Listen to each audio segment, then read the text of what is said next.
Okay, folks, welcome back. Another episode, Corey's Video Corner. That's right, I called it that. I haven't called it that in a while, but you know what? It's either a VHS segment or some video corner option thingy. Who knows?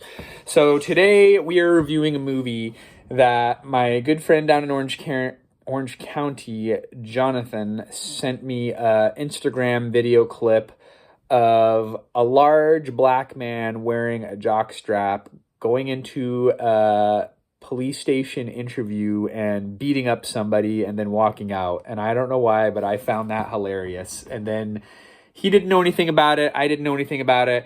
And we found out that it was a clip from a William Friedkin movie. Friedkin? Is that right?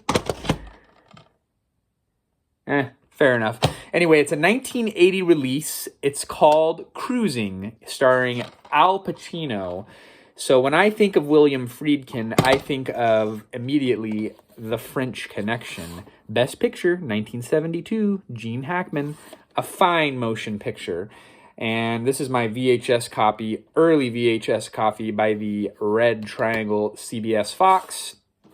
That movie is early 70s. This movie came out in 1980, and from the trailer that I watched of it, kind of has a Serpico vibe. I don't know, maybe I thought that because of Al Pacino is also in Serpico. Kind of has a Taxi Driver vibe, very dark. This movie is not a movie that I would normally watch. It is about a killer on the loose plaguing the gay underground at the time in 1980 in New York City. So we're going in fresh. We're going to rate it on the 1 to 5 scale. My buddy said, do not watch this with any children around. So my wife and kids are not home, and I'm going to put it on. It is 102 minutes long, so we probably won't watch it in one go. Side note, I believe my friend said they couldn't get the rights to the original soundtrack, so there's an alternate soundtrack in this copy. So he watched it first. I may or may not convince him to do a video review. If not, you won't see it. If you see it, I'll just have him record it separately and send it to me, and then I'll dub it into this, see what his take on it is. And yeah, it was on Amazon. It was like $5-6. I encouraged him to watch it first. He ordered it. He watched it. He gave me his copy. So now I'm going to watch it, and we'll see. So what will seem like a split second will be 102 minutes as I watch this movie. So hang on, folks, while I pause the tape, and we'll cut back in after I finish watching it, and we'll discuss the movie.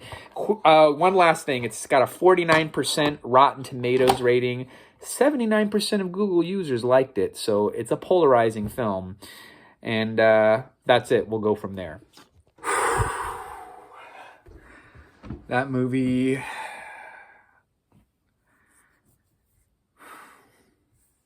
it's something else.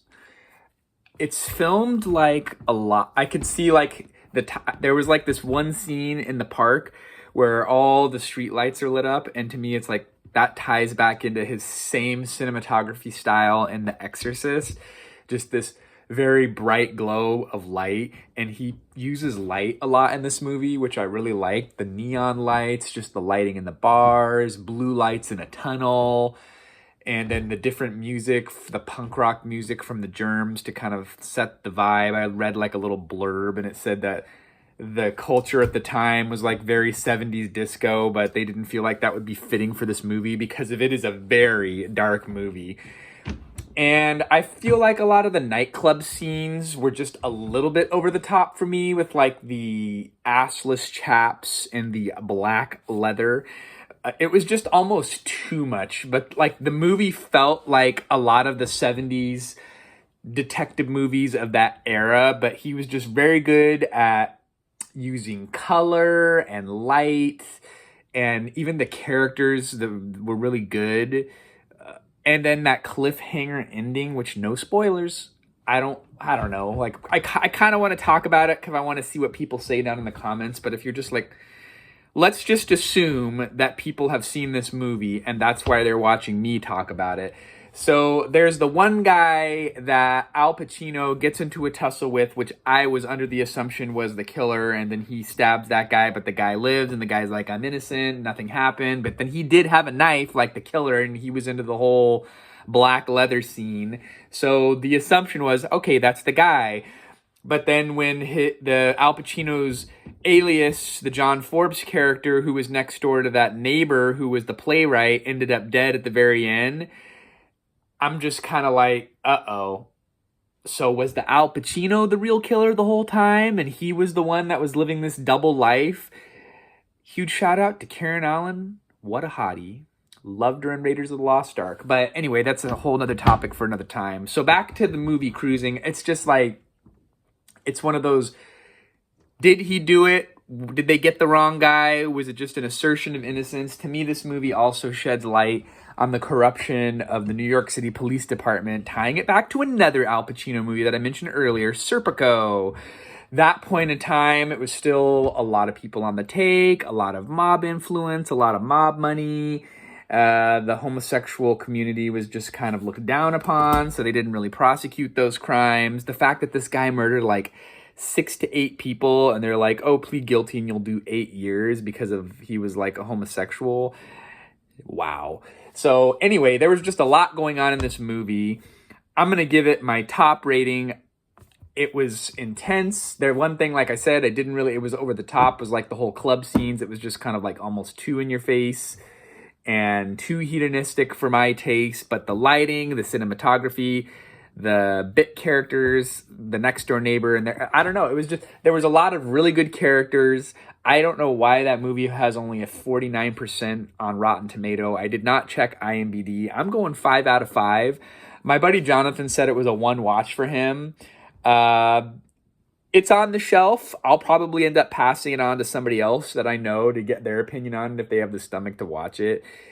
I just like those like detective whodunit type of movies. And I love that grittiness of the period where you see New York City in a time and place in the 70s and 80s, kind of like I mentioned earlier, that Taxi Driver vibe. It was like a certain point in time, and that movie captured it. You think of the movie The Warriors, just this kind of whole wild vibe. It was an intense movie. It was an incredibly dark movie. I'll probably be sending this movie to my buddy Ryan in Las Vegas and tell him to watch it with his mom and not tell him what it's about. So that's my take. Great cinematography, great lighting.